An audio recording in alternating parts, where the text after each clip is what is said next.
Assalamualaikum warahmatullahi wabarakatuh. Perkenalkan, nama saya Julistayanti Harun dengan NPM 072320111011. Di sini saya akan menjelaskan sedikit materi tentang manajemen sumber daya air terpadu. Yang pertama yang akan saya jelaskan yaitu pengertian manajemen. Kata manajemen berasal dari bahasa Inggris, yakni manage, yang memiliki arti mengatur, merencanakan, mengelola, mengusahakan, dan memimpin. Secara etimologis, manajemen merupakan seni untuk melaksanakan dan mengatur. Hal tersebut yang mendasari manajemen sebagai seni mengelola dan mengatur agar tersusun secara rapi. Selanjutnya, saya akan membahas pengertian manajemen menurut para ahli. Ahli yang pertama yaitu George Arteri. Di sini beliau menjelaskan bahwa manajemen adalah sebuah proses yang terdiri dari perencanaan, pengorganisasian, penggerakan, dan pengawasan untuk mencapai tujuan yang telah ditetapkan sebelumnya. Ahli yang kedua yaitu Henry Fayol. Di sini beliau menjelaskan bahwa manajemen adalah proses perencanaan, pengorganisasian, dan pengawasan terhadap sumber daya yang ada untuk mencapai tujuan yang efektif dan efisien. Yang ketiga, Oi Liang Li. Di sini beliau menjelaskan bahwa manajemen adalah ilmu dan seni untuk merencanakan, mengorganisasikan, mengarahkan, mengkoordinasi, serta mengawasi manusia dengan bantuan alat-alat sehingga dapat mencapai tujuan. Selanjutnya, Ricky W. Griffin. Di sini beliau menjelaskan bahwa manajemen adalah sebuah proses perencanaan, proses organisasi, proses koordinasi, dan proses kontrol terhadap sumber daya untuk mencapai tujuan dengan efektif dan efisien. Ahli selanjutnya yaitu Mary Parker Folleot. Di sini beliau menjelaskan bahwa manajemen adalah sebuah seni untuk menyelesaikan pekerjaan melalui orang lain. Pengertian ini dapat diartikan sebagai fungsi seseorang manajer yang mengatur dan mengarahkan orang lain untuk mencapai tujuan organisasi. Akan tetapi, pengertian manajemen ini bisa salah penafsiran karena ada orang lain yang tujuannya membantu untuk menyelesaikan pekerjaan. Selanjutnya, Frederick Winslow Taylor. Di sini beliau menjelaskan bahwa manajemen adalah seni mengetahui apa yang harus dilakukan dan melihat bahwa itu dilakukan dengan cara sebaik mungkin. Yang terakhir ada Cons and Weyrich.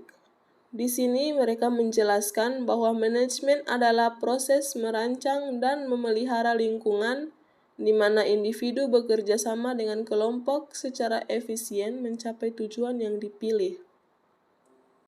Dari pengertian manajemen yang dikemukakan oleh para ahli, di sini saya dapat menyimpulkan bahwa manajemen itu sendiri berarti mengatur. Akan tetapi jika kita melakukan sebuah pekerjaan konstruksi atau pekerjaan apapun itu, kita memerlukan manajemen yang pertamanya diawali dengan proses perencanaan, kemudian penggerakan, dan berakhir dengan pengawasan. Hal itu bertujuan agar kita dapat mencapai tujuan yang telah ditetapkan atau direncanakan sebelumnya.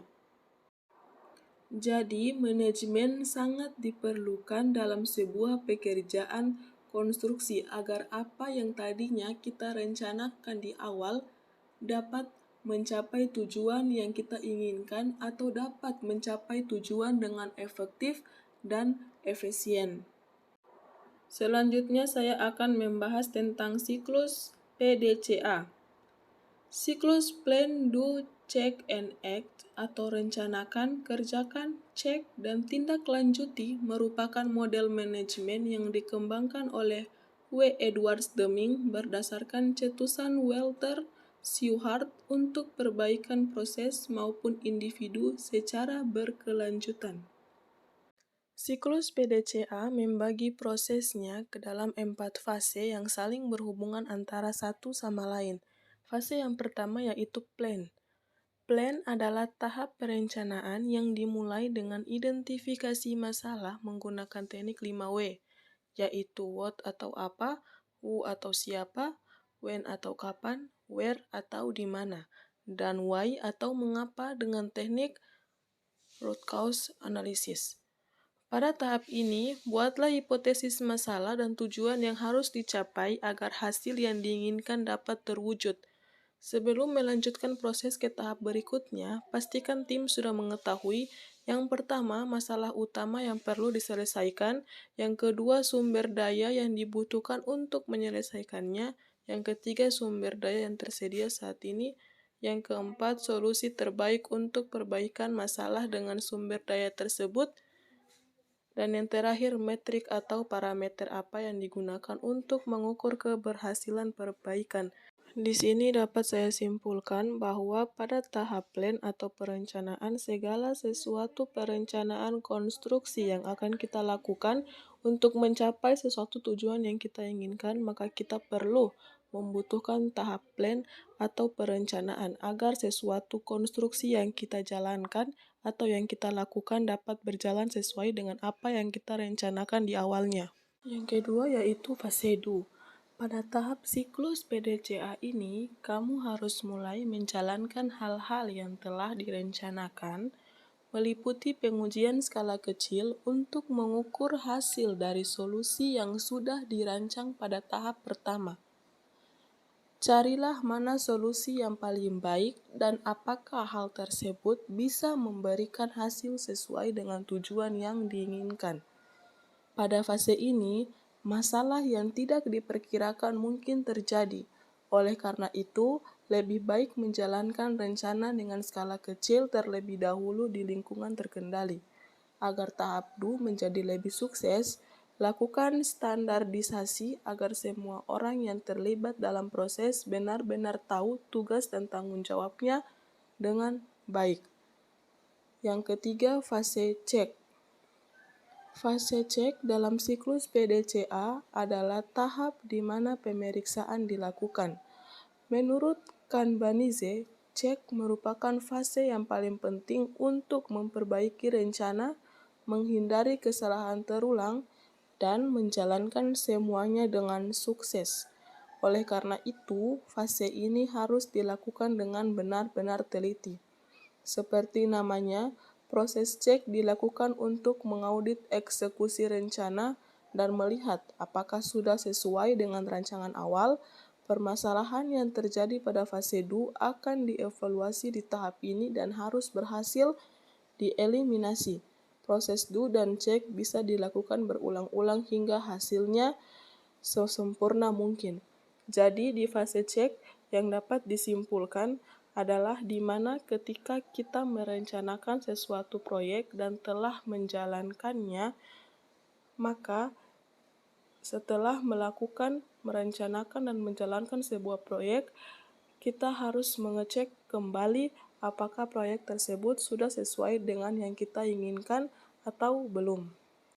Dan apabila sesuatu proyek yang kita rencanakan belum sesuai dengan apa yang kita inginkan, maka kita perlu melakukan fase yang ketiga, yaitu kita perlu mengecek ulang dan akan kembali ke rencana awal untuk bagaimana memperbaiki suatu proyek tersebut agar sesuai dengan apa yang kita rencanakan sebelumnya.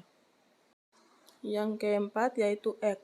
Dalam tahap ini, seluruh aspek proses telah diperbaiki berdasarkan evaluasi dari fase do dan cek yang mengidentifikasi masalah dalam implementasi rencana. Fase act merupakan yang terakhir dari siklus PDCA. Akan tetapi, seluruh prosesnya akan berulang lagi secara berkelanjutan. Setelah tahap ini, model PDCA yang telah dikembangkan akan menjadi standar baru proses perusahaan. Ketika prosesnya berulang, cobalah untuk selalu melakukan perbaikan. Setelah mulai melakukan implementasi PDCA, pastikan kamu berkomitmen untuk melakukan perbaikan berkelanjutan untuk meningkatkan produktivitas dan efisiensi. Kelebihan siklus PDCA. Salah satu kelebihan dari siklus PDCA adalah fleksibilitasnya. Yang pertama, PDCA dapat digunakan untuk berbagai macam bisnis dan aplikasi. Yang kedua, tidak hanya untuk manufaktur, Plan, Do, Check, Act juga bisa digunakan untuk manajemen proyek, manajemen perubahan, pengembangan produk, dan manajemen sumber daya. Yang ketiga, tidak hanya itu, model PDCA juga sesederhana dan mudah dipahami oleh siapapun yang ingin melakukannya. Yang keempat, meski begitu, efektivitasnya dalam menghasilkan perubahan, menyelesaikan masalah, dan meningkatkan efisiensi cukup signifikan. Yang terakhir, oleh karena itu, PDCA cukup populer digunakan. Kekurangan siklus PDCA.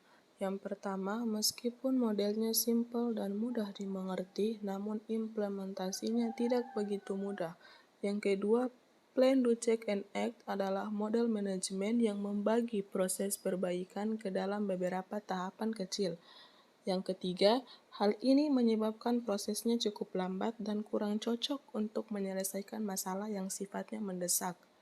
Yang keempat, tidak hanya itu, PDCA adalah proses yang berkelanjutan sehingga butuh komitmen dan pelaksanaan secara menyeluruh dalam sebuah organisasi atau perusahaan.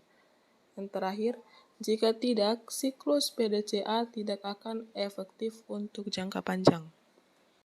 Selanjutnya yang paling terakhir akan saya bahas mengenai kaitan siklus PDCA dengan goal debit air 50.000 per meter per jam di tahun 2022. Yang pertama yang akan kita lakukan adalah planning.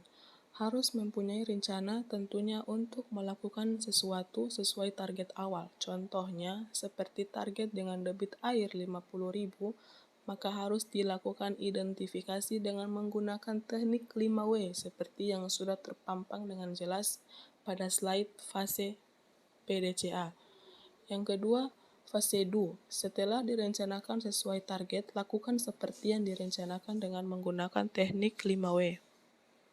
Yang ketiga yaitu cek. Setelah melakukan apa yang telah direncanakan tentunya dengan goal debit air 50.000 per meter per jam, maka tentunya harus melakukan cek. Tujuannya melakukan cek agar dapat mengetahui bagaimana perkembangan dan sudah sejauh mana perkembangan yang telah dibuat untuk mencapai sesuatu tujuan yang telah direncanakan sebelumnya.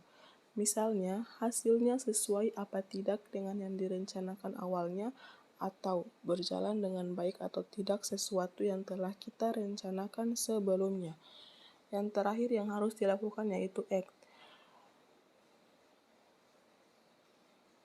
Yang terakhir setelah kita melakukan planning, do, dan check, kita harus melakukan act. Dan misalnya apa yang kita rencanakan tidak sesuai dengan yang kita inginkan atau misalnya sesuatu yang kita rencanakan tidak berfungsi dengan baik sesuai apa yang diharapkan pada awalnya. Jadi di sini kita harus menindaklanjuti masalah tersebut agar ke depannya apa yang kita rencanakan sesuai dengan apa yang kita inginkan. Setelah menindaklanjuti apa yang menjadi sebuah permasalahan di dalam sesuatu yang direncanakan, misalnya debit air yang direncanakan sebanyak 50.000 meter per jam tidak sesuai dengan tujuan awal kita, maka setelah menindaklanjuti kita akan kembali ke rencana awal, planning, do, dan check, kemudian kembali lagi ke act. Sekian sedikit penjelasan saya tentang materi sumber daya air terpadu. Lebih dan kurangnya saya mohon maaf. Saya berharap dengan video pembelajaran yang saya buat dapat menambah pengetahuan bagi orang-orang yang telah menonton video yang saya buat. Sekian dari saya, thank you for watching and see you next video. Wassalamualaikum warahmatullahi wabarakatuh.